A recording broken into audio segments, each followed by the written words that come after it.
Hey guys, welcome to another episode of Everything OneNote. Today I'm going to show you how you can set up basically do like a template for an anticipation guide model inside of OneNote.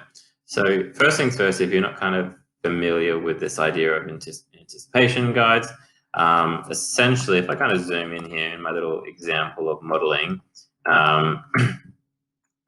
we make statements about what we're going to learn. We look at kind of whether we agree with that statement before we do the activity, and then if we still agree or disagree with it afterwards, and then we reflect on it. So, this is very nice, simple, basic prime number example. So, prime number is a number that is divisible by itself in 1. Student agrees with it when we start, they still agree with it when we end, and then they provide us an explanation as to why.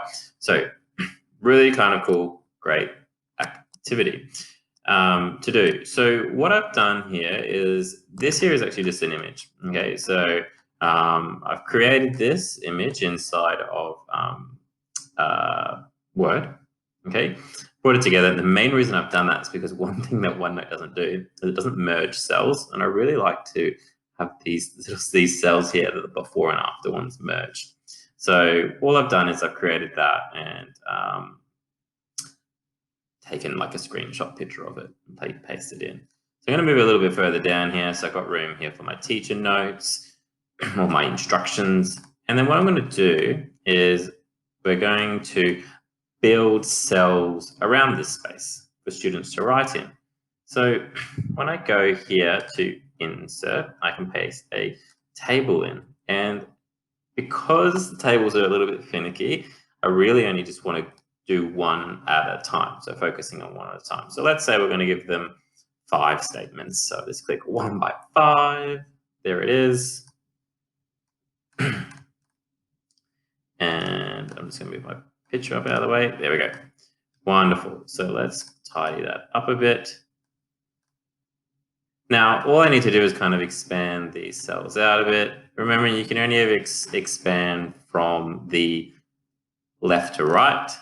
So what you might want to do is you'll never really get it 100% perfect, but just play around to it so that you're happy with it. It might just be something that's a little bit more centered like so, and then maybe we might bring these in a bit so you can kind of see that they're both centered on those sides. The other thing is I like to put a bit of color in. So when I select these, my drop down menu comes and I can kind of place a color in here. So I don't like a really light yellow. Okay, and there it is there. Now, because I've kind of set those colors, all I really want to do is with this space is if I copy this and then we paste it again, I'm going to use it again here, do my agree and disagree. So let's pull that.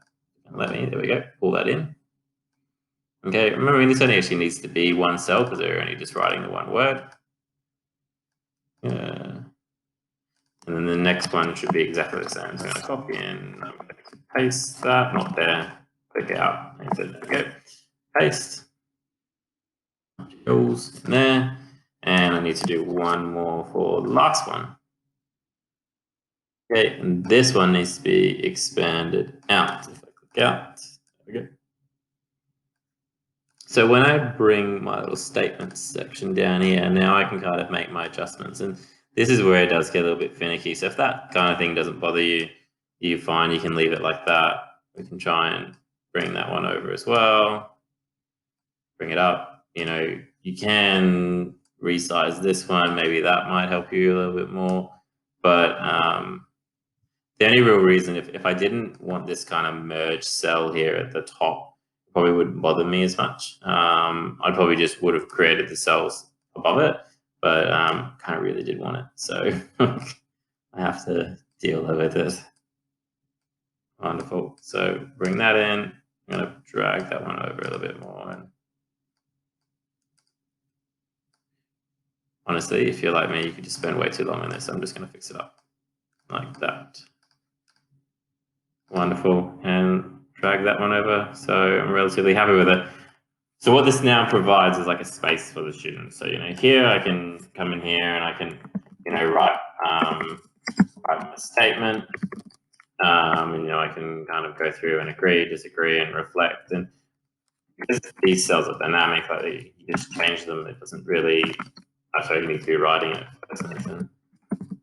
Okay, they're going to kind of adjust and eventually they'll kind of line up.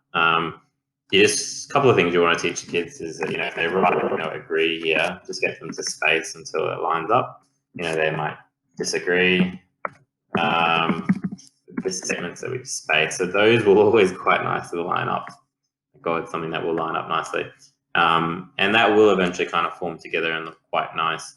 The other thing you might want to do is, because this is an image, if I do right click on it, I can set it as a background image, and then now so the kids can't pick that up and move it, they can only move the tables and work inside of the tables. Oh, there we go. So that's kind of our base template of how we'd set up a anticipation guide lesson. Okay, students can go through there, they can have their reflections and their statements. Equally, you could just do them one by one with the cells, but I kind of do find it a little bit easier just to teach the kids to space out the cells so they line up nicely. Saves you a lot more time. Anyway, guys, I hope you find that helpful, and we'll see you again soon. Cheers.